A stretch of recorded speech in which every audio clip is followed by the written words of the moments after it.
Hey everyone, this is Joe Scar. So today we're going to take a look at a shot we were very happy and proud to work on, which was part of the Tron Ares.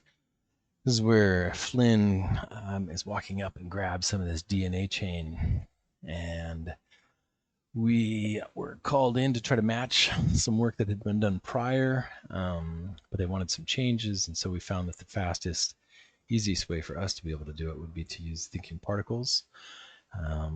It was real easy to start some iterations and get some product going, and then as the notes came in, it was you know the usual kind of adjust and modify, and so that's one of the areas where TPU really does well, is its ability to kind of make changes to the system quickly, so that you can adapt to whatever notes are coming in. Anyway, this is with Distillery, and we're very thankful to work with them and enjoy this TP breakdown. We'll try not to get too technical, but here we go.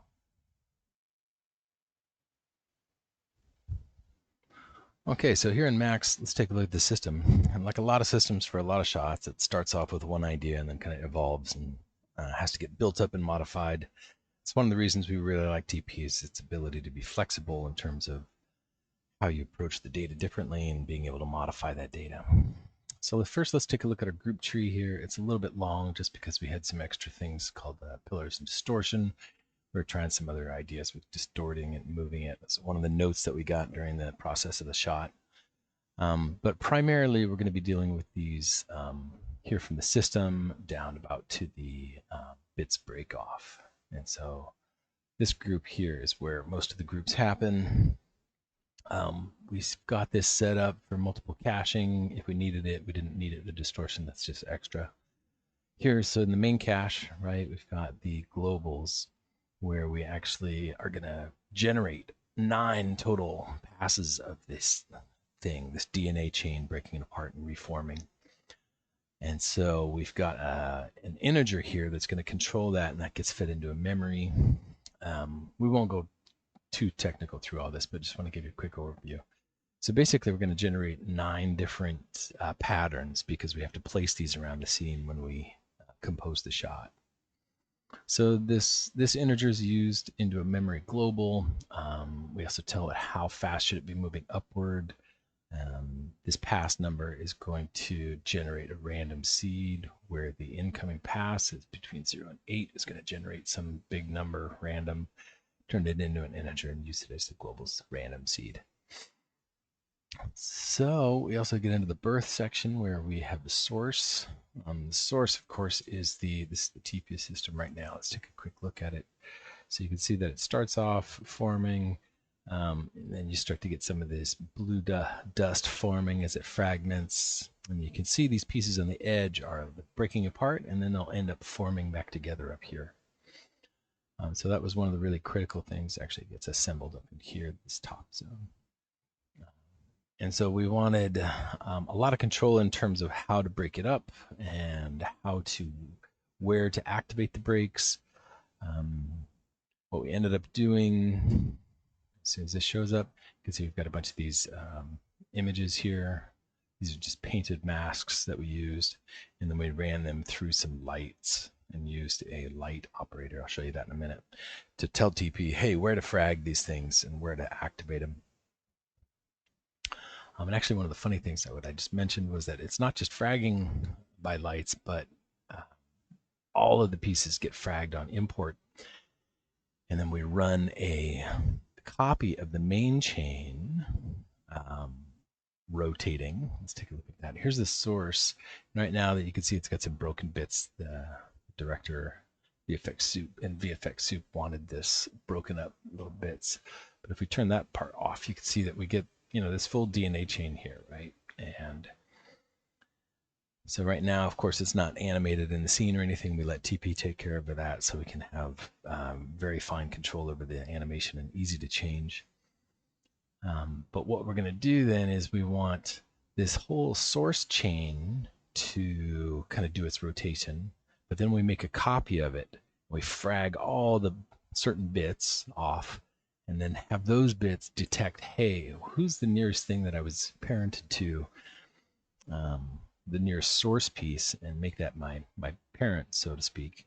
And so I'll just follow my parent until I'm told to break apart. I'll fly away for a while and join the swirling dust, and then I'll get told to reactivate and return to my parent location, wherever that was. So you can see, right, you've got the DNA floating up, and then you can look in this area here where we've got the pieces kind of coming back together and reassembling, and they reform that DNA chain as it goes up. And then below it, it's breaking apart as it comes up. And this is all based on those light maps that we mentioned, where we have the different types. So we use these for some of the different passes. All right, back in TP. So we just import those source layers that we saw here, this stuff, and then yeah, we set some alignment values. Don't want to get too in detail here, but here's where we're going to duplicate the source ORI is what this stuff is. And then we're going to create source. So here's source ORI and there's source. So we create a copy of it, tell it to be the parent, use the random seed to control these particles, random seed, and then we basically copy everything about it. Its size, shape, spin, material, etc. And then we just say, hey, source, go and attach to that parent, okay? So then we've also got the main initial movement. This is where the source ORI, the main full chain, right, is going to be told at birth to go ahead and have an upspeed. And we just, hey, what's that global upspeed that we set in the global section, and use it here. And spin is just set all the time. That's fine. It could be at birth, but it doesn't matter. So then we get into the action, and the action has quite a few steps in it. Of course, this is a fully developed system. When you're developing these, you start off with just a few basic parts that you need, right? And then you're going to end up modifying it as you go. So here in Frags ORI, you can see we've got a whole bunch of steps where we take the source and we frag it. Remember who it is. Use the cellular opera helper to create kind of a cluster ID.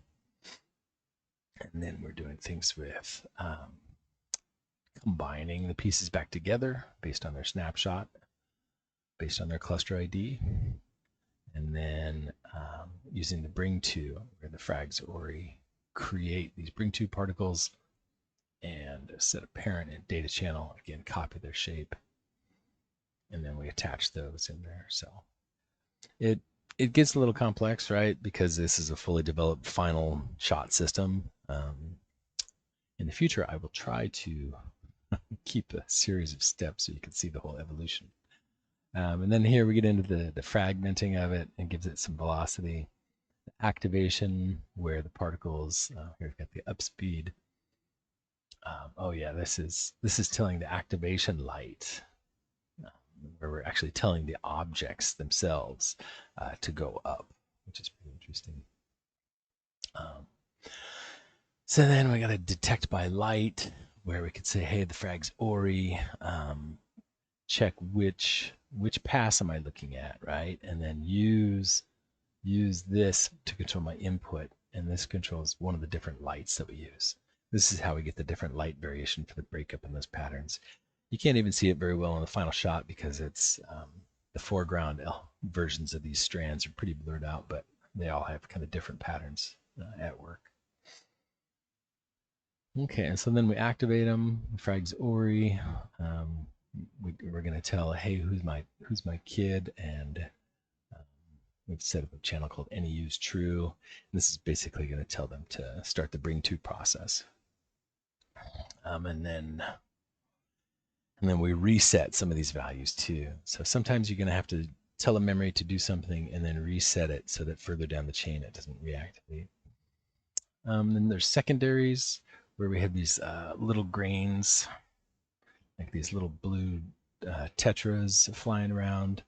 And there's actually also, I'm not sure if we could see it in here, but from the start, on the first frame, you can see there's a whole bunch of debris just floating around here on the outside.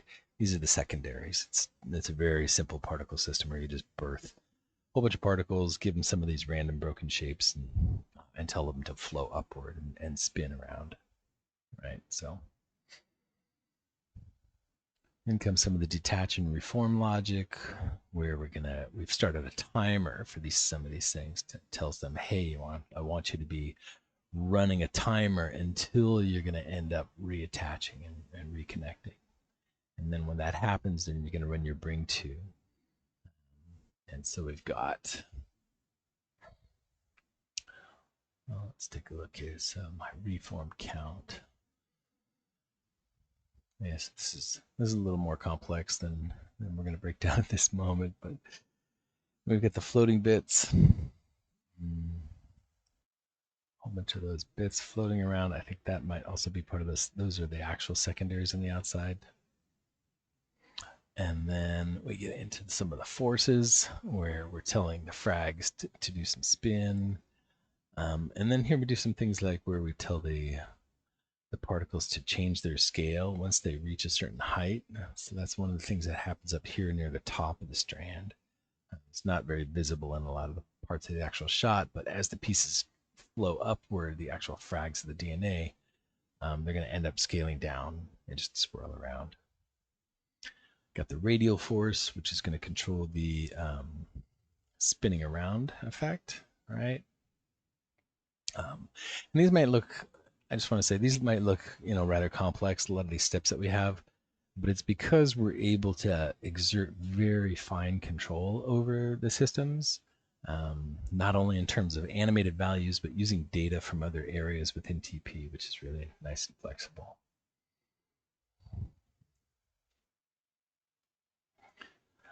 Okay, so push out and in. This has to do with when the frags break apart off of the main DNA chain, they actually end up kind of getting pushed and released outwards away from the center line, and then they're going to end up getting pulled back in as well. And so then I think this is just based on the stuff going upwards, telling them to flow upward. And then we do some limits using MEL, which is an amazing tool in TP. Basically, it's like Vex or some basic scripted programming inside TP, and it's extremely fast because if you set it up, in most cases, if you set it up, it'll be multi-threaded across all particles. And so, however many cores you have, you can kind of blast through stuff. This is really great for doing things like modifying vertex colors on particle shapes, or if you have a whole lot of particles, you can process them really quickly with MEL. So,